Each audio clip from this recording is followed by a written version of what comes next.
I started cycling about 3 years ago, and in the past 3 years I've made a lot of mistakes and I learned a lot of lessons. Although I consider myself to be a fairly experienced cyclist now, I still can remember what it was like back being a beginner. And I remember how frustrating it was when I couldn't find the answer to what I thought were really basic questions. So with that in mind, here's 7 things I wish I knew as a beginner cyclist. 1. It is so much nicer to cycle without a backpack on your back. When I started cycling, I would ride everywhere with a bag on my back, and I'd be carrying water, my food, spare clothes, all sorts really. And I'd be going on relatively long rides, up to like 2 hours, maybe 20 miles. And I thought it was completely fine. It wasn't causing me any major issues. Sometimes it would ache a little bit on my shoulders, sometimes I get a sweaty back, but it seemed functional. How else was I going to carry all that stuff? And then my friend said, it's actually way nicer if you don't have a bag. And I tried it, and fair play, it's just so much more comfortable and so much more fun if you're cycling without anything on your back. So what you want to do instead is get yourself some bottle cages so that you can put water bottles on your bike, and you can get yourself some panniers or maybe a bag that attaches to your bike. You can get ones that attach to your top tube, to your frame, to your saddle, all sorts really. And in those bags is where you can store your food and your spare clothes and all that kind of stuff. Say hello to comfort on longer rides and say goodbye to your sweaty old back. If you want to know more about how you can carry stuff on your bike without a backpack, I've made a full video here. It's a pretty old video, so it's not my full best standards, but it's got some useful tips. 2. You will get punctures, learn to fix them. Punctures are kind of inevitable if you're riding bikes, to be honest, which is something I didn't fully appreciate when I started riding, but I learned pretty swiftly, to be fair. I got something stupid like 10 punctures in my first 6 months of cycling. That is not normal, and I was definitely doing something wrong. I still haven't actually worked out what I was doing wrong, but I was doing something wrong. But the first time it happened, I realised that I did not have a clue how to fix it, and if I wasn't with my mate, I would have been pretty stuck. Ideally, you probably want to be carrying some tyre levers so that you can easily remove your tyre, and you want to be carrying either a spare inner tube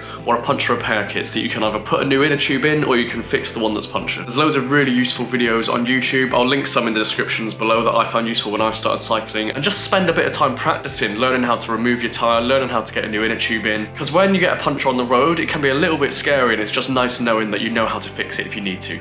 3. You need to eat food. Unlike other forms of exercise where you might be out for a short period of time, on a bike ride you could be out for hours at a time. In that time you're burning a lot of calories, you're using a lot of water, and also you're losing things like salt. So when you're on your bike, you need to make sure that you're replenishing all that fuel that you're using. How much you need to eat and drink is going to depend on things like how far you're riding, how hilly it is, and how hard you're working. But a good rule is to eat before you're hungry, and drink before you're thirsty, and just eat and drink little and often throughout the ride. What you eat is entirely up to you. Personally, I quite like to carry a few bananas, some salted peanuts, maybe a vegan sausage roll if I'm feeling a bit fruity. And obviously you can also get sports drinks that you can carry in your bottle that are full of sugars and salts. If you don't eat or drink enough, you're at risk of the dreaded bonk, which is the cycling version of hitting the wall, and trust me, it's not a nice place to be. 4. Annoyingly, Lycra is really good. When I first got into cycling, I really wanted to resist Lycra. I don't really know why, but for some reason it just didn't feel like something I wanted to do. But unfortunately, there is a reason that all cyclists wear it. It's really functional and it works really well. Lycra tends to be tight-fitting, which means that it doesn't catch in the wind and makes you more aerodynamic. It's really quick drying so that it evaporates sweat, and if you get rained on, it's not going to stay wet for too long. It's adjustable, so it's easy to unzip if you're going up a hill and getting really hot, and it's easy to zip back up if you're about to bomb it down that hill. Cycling shorts have padding in them to make it more comfortable on longer rides. And cycling jerseys have also got good storage options. There's often pockets in the back where you can put food, snacks, maybe spare clothes. If you don't want to wear Lycra, that's entirely fine. It's completely up to you, but what I would say is it's worth wearing thin layers that are adjustable, so things with zips on,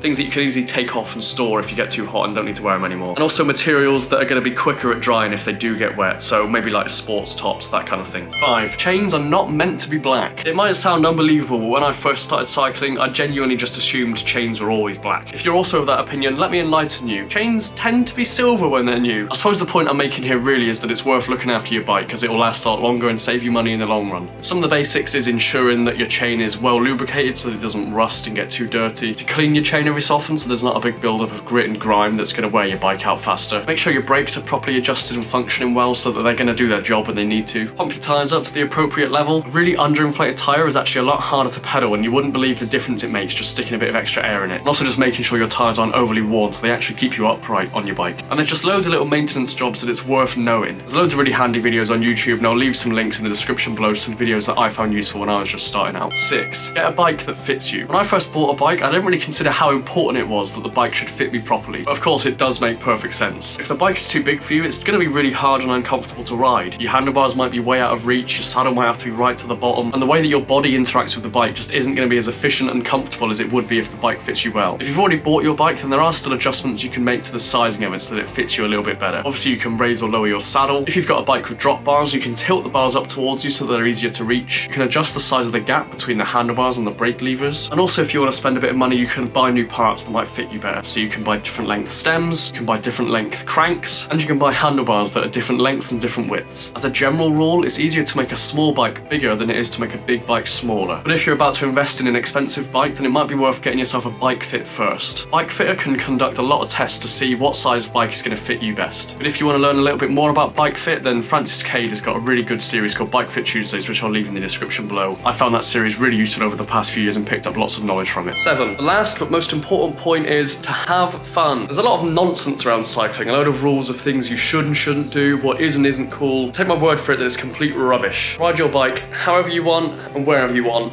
but just ride your bike is the main thing. There we go, there's the 7 things that I wish I knew when I was a beginner cyclist. If you found this video useful, please do hit the like button so YouTube knows to recommend it to other people. I've got quite a few other videos with tips for beginners, and I've got lots of videos of bike rides with me and my mates. If that's up your street, maybe subscribe to the channel. Thanks for watching, and hopefully see you soon. Cheers.